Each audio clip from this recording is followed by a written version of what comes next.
Bienvenue bande de cinéphiles, aujourd'hui on va parler du film Dirty Dancing, mais c'est juste après le générique.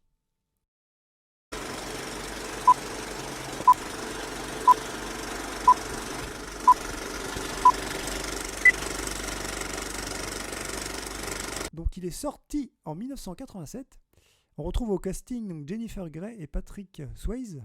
Alors ce que je trouve un peu dommage c'est qu'au niveau de la jaquette, eh bien ce n'est pas du tout l'affiche du cinéma qui est repris. En fait ils ont créé quelque chose de toute pièce en faisant un montage, et c'est bien dommage. Donc on y voit au recto et au verso maintenant.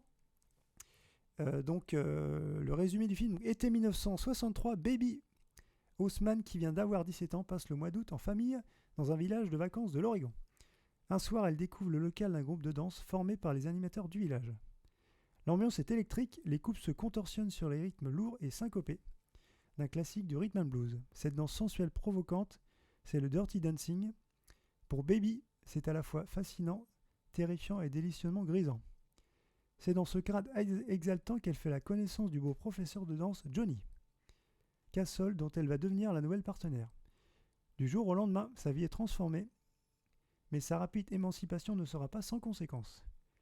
Dirty Dancing donne un coup de fouet aux comédies musicales en renouvelant totalement le genre et en révélant une nouvelle star de l'écran, Patrick Swayze, inoubliable dans le rôle de Johnny Castle. Alors c'est vrai que à premier abord, quand on parle de ce film, on pense tout de suite uniquement à la danse, mais en fait, il a quand même abordé, alors c'est peut-être passé un peu au second plan, mais des sujets donc assez quand même importants, notamment par rapport à l'IVG, donc interruption volontaire de grossesse. Parce que c'est vrai que quand on parle de Dirty Dancing, on pense tout de suite à ce qu'est à la danse, mais il faut, en grattant derrière, il y a de nombreux messages dans ce film. Donc il faut savoir que c'était également édité par Warner Home Video. Alors je vais être un peu entre guillemets classique, mais c'est vrai que la scène justement qui m'a le plus marqué, c'est bien sûr ce fameux porté de Patrick Swayze. Donc après, chacun peut avoir en effet son souvenir ou sa scène favorite. Mais d'ailleurs, vous pourrez me le dire dans les commentaires. Pour vous, donc sur ce film, quelle est, peut-être pas une scène, mais ou peut-être un acteur ou une actrice qui est ressorti plus. Et en tout cas, on pourra également en discuter sur Twitter.